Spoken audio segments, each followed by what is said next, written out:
It's a very warm and windy welcome to Hobart, wherever you're joining us around the world. The great race, the Rolex Sydney-Hobart for 2022, is 1 day, 20 hours old, and this is the scene at Kings Pier in Sullivan's Cove in Hobart, the capital of Tasmania. There you see Hamilton Island Wild Oats 11, a media crew doing a cross in front of her, but Peter Shipway, veteran of 31 of these races, joining me in commentary this morning. Good morning, I'm Peter G, by the way.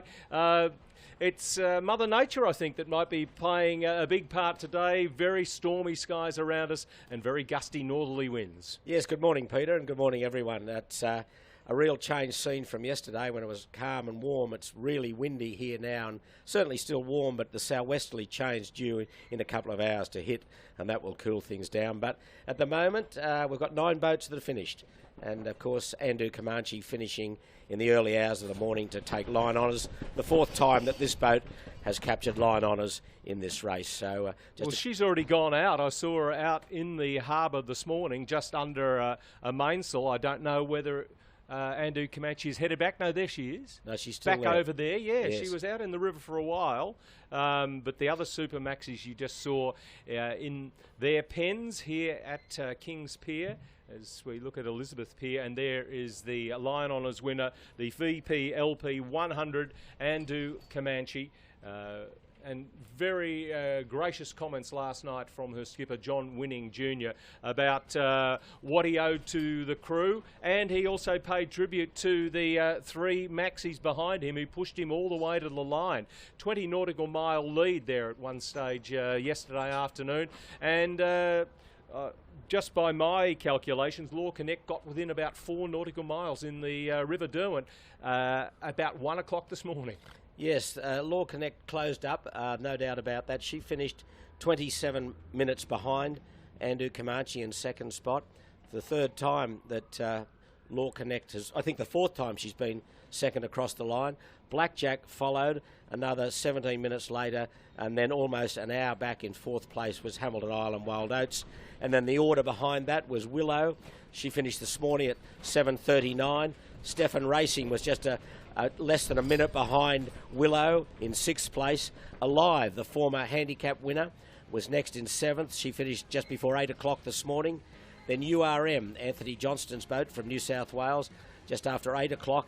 And just behind her was Moneypenny, Sean Langman's boat, who at the moment is the handicap leader in the clubhouse. But still a lot to play out with these TP52s to come up the river. And boy, it's windy here at the moment. We've got 30 to 35 knots. You can probably see our tent behind us almost getting blown away, and we're getting blown away ourselves. But it's these gusts that are coming through. Yes. This morning when I got up down at Taroona, which is 11 kilometres back down the River Derwent, there was no wind at all. By the time I got to Sandy Bay, there was a big gust pushed through, and that's what's happening. Every 10 minutes or so, we're averaging about 30 kilometres an hour at the moment, but the Weather Bureau have predicted gusts up to 100 kilometres an hour in certain parts of Tasmania today as the southerly change comes through about midday. Well, outside Storm Bay from Tasman Island north to Wineglass Bay, there's a gale warning.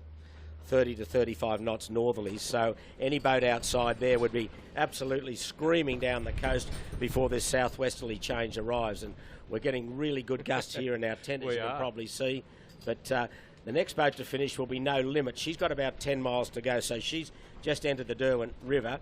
And then a group of the TP52s that'll probably fight out the handicap places. Caro leads that group. But there's been a few retirements overnight. There has, as well. In fact, there have been 7 retirements, all told, 4 overnight. We'll detail those for you very shortly. But if you weren't up at 1 o'clock this morning, that's Eastern summertime here in Australia, then you'll be wanting to be updated on just the scene here on the River Derwent as Andrew Comanche steamed away to the finish at about 10 knots in a fresh northerly breeze, and this is what it looked like on the River Derwent in the early hours today. The great news is that Andrew Comanche is in the Derwent River. They've passed the Iron Pot and have about a 20-minute lead over the hard-chasing Law Connect. At the moment, she's got about 6 miles to go to the finish. She's well in the river, and Law Connect is about 8 miles astern. She's not quite in the river yet. All 4 maxis around Tasman Island in Storm Bay. Blackjack is about 7 miles behind Law Connect in 3rd place, and then there's another reasonable gap of another about 17 miles to Hamilton Island. Wild Oats, she has just rounded Tasman. But at the moment there's wind in the river, that's the good news, a northwesterly breeze of probably 10 knots or so, so we should see Andu Comanche finishing probably certainly within the hour, I would think. So the line honours record, they had to finish by 10:15 this evening. We're 2 hours past that, so they've gone very close to the race record, and these are live pictures coming up the Derwent River now. And there's quite a big spectator flotilla out there following Andu Comanche. The windier the conditions, the harder it is, because you've got to be very accurate in your performance, because one little mistake or one way down the wrong a wave can really bring you to disaster, and it could be catastrophic, especially in these big boats. They're fully loaded up, and the top steerers are extremely good, extremely accurate to keep the boat up to speed. Well, it was Ian Murray's comment, when we go to sea, we go to battle. Yes, well, battle they've done and battle they've won. They're getting very close to the finishing line now. That's the flashing light. She's probably got 50 metres to go, laying in beautifully to the finish. 3, 2, 1. There she goes. Well done. Congratulations. A triumph for John Winning Jr. and his outstanding crew as they take line honours and the Illingworth Cup, the Challenge Trophy, in this 77th edition of the Rolex Sydney Hobart. We can tell you that Andu Comanche has finished the race in 2022 in 1 day, 11 hours and 51 minutes, so just under 3 hours outside her race record.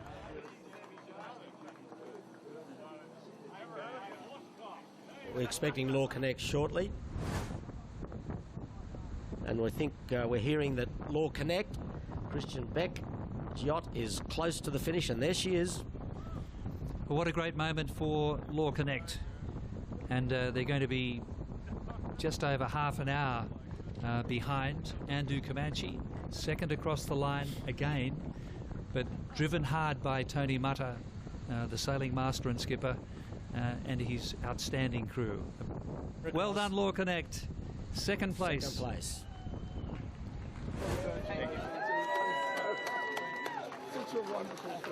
Thank you very much. Thank you. Yeah, it feels pretty unbelievable at the moment. It's just still sinking in. You know, it was only less than an hour ago we were sort of still thinking, are we about to have a shutdown? What's going to happen?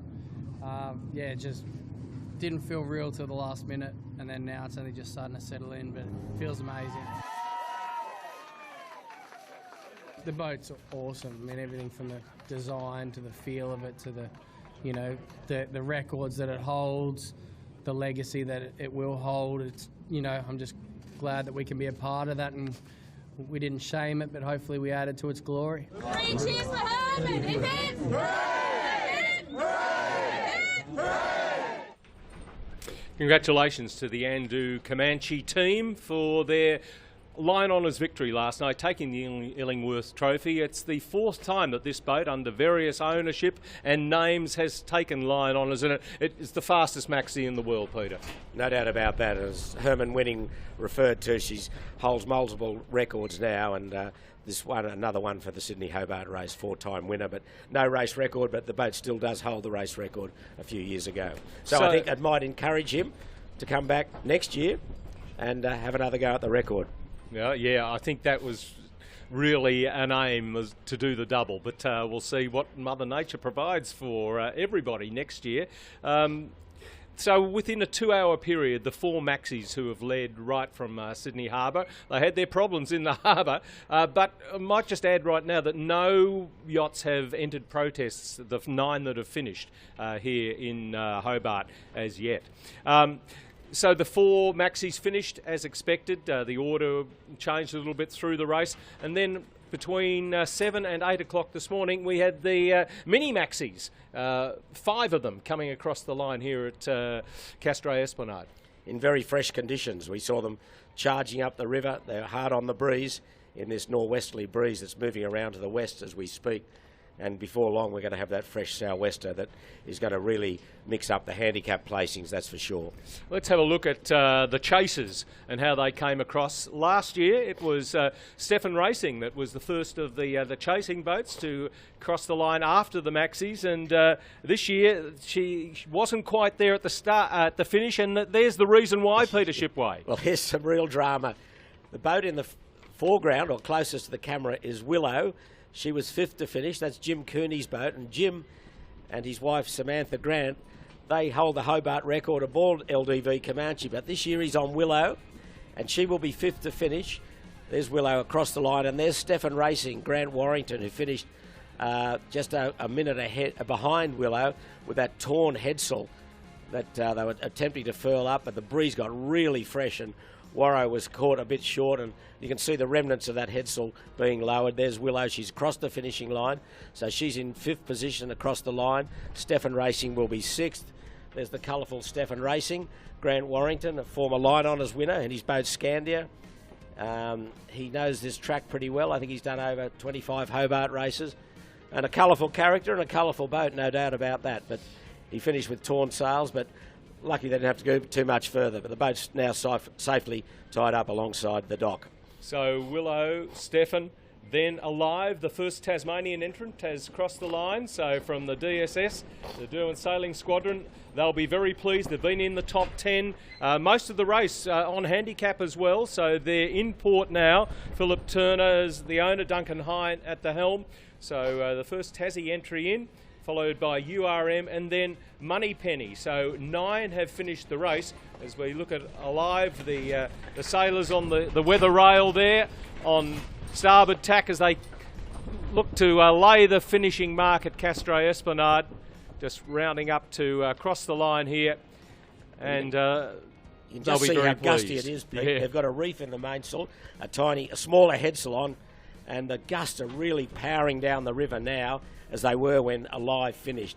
She finished just before 8 o'clock this morning. She looked good on handicap, but already Moneypenny has usurped her on the leaderboard in the clubhouse. And some news from Moneypenny. They've finished, but they have an injured crewman. David Blanchfield was washed from the bow to the mast. When a wave came over the bow, he cut his right leg. The ambulance has arrived and is attending to him now. So we wish David all the best, but he won't be the only yachtsman in peril today at sea. No, I'm sorry to hear that. He's one of the great characters of this race, the guy they call the Rat. So we'll leave that. And but Sean Langman's boat, Moneypenny, is leading on handicap now of those that have finished. Yes. And this could be a repeat of the Noakes Sydney Gold Coast race when Andrew Comanche took line honours, Moneypenny won on handicap. Yeah, well, the boats that are still to come, they've got a bit of work to do coming up this river in these tough conditions, but we'll have a look at the next 2 boats to finish, which included Moneypenny. URM was first of the, we're going to see here shortly. There she is, number 72. 4 brothers on board this boat, and a very, very good crew. Happy there. And Steve Jarvin, man they call Mothballs, he's on board. His son Sevi was on board Andrew Comanche. He's won this race many times, especially on line honours on Wild Oats, but they're really tough conditions. You can see the white caps powering down the river. Here's URM. The skipper is Marcus Ashley Jones, born and bred in Hobart, on his 18th Hobart. Plenty of water and going across the deck. Pete Harris on board, another top 18-foot skiff sailor. And they're just powering up to the finishing line now. You can see how windy it is on port tack now. They'd probably tack to, there they go, they're across now. You can just see the Rolex buoy in the background. So they're across. And then about 9 minutes behind them was Moneypenny. And boy, it's windy now. Look at that, Pete. You can just see the white caps. Very good performance from Sean Langman. He was a little bit behind in the early stage of the race, but he's got himself back into contention here. And the injured crewman probably would be down below at the moment, or is there a down below on these surfboards with sails? His crew has been bolstered by a couple of guys that know this race very well. Gordon Maguire, who's won this race many times on Ichiban. And also aboard Moneypenny was Ed Powers. His father won the race back in 1976 on a little boat called Piccolo out of Lake Macquarie.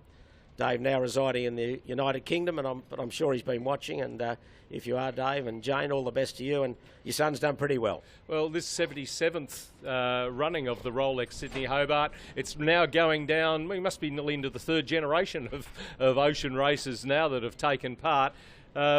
But there is always dangers in an event like this, especially when the weather blows up as it is now. And I mentioned that we had 4 retirements overnight on top of the 3 that we had on day one. Navy 1 has gone out with a broken boom, sail exchange, a broken rudder. Mondo, a broken gooseneck. What's that, Pete? The gooseneck is the fitting that joins the boom to the mast. It's a fitting that allows the boom to toggle up and down and sideways, of course. So in the reaching conditions, a lot of stress and strain on those. Every bit of equipment, but certainly on goosenecks they take a bit of a hammering. And there's, looking at Blackjack, the winner of Line Honours last year, but third to finish this year, and in the background is Law Connect. So it's where the boom joins the mast. Yeah, where the boom joins the mast. It's a toggling fitting, if you like, that allows articulation in every direction. Well, that's one thing, but to lose a rudder, I think, in the middle of Bass Strait would be pretty hairy, and that's happened to Huntress, the Tasmanian entry from the Bellerive Yacht Club across on the eastern shore from where we are now. Brent Doughton and Victoria Logan, their Sydney 39, has reported that it's lost its rudder off Flinders Island. So, Pete, in these weather conditions, you'd be heading for some shelter if you can find it. Yes, if you can, while the breeze is still in the north. And also Sail Exchange, Carl Crawford's boat from Sydney. She's been lost a rudder as well, and she was well placed in her division. And Carl has won this race 4 times on corrected time. So we might have a look at the yacht tracker, see if we can actually see if we can find them. Locate some of those boats.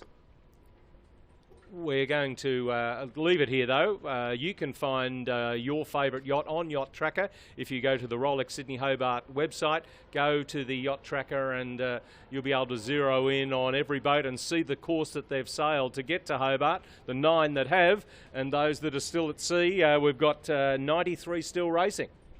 And just as we wrap up here, the next to finish will be No Limit. She's got about 9 miles to go, so she's in the river.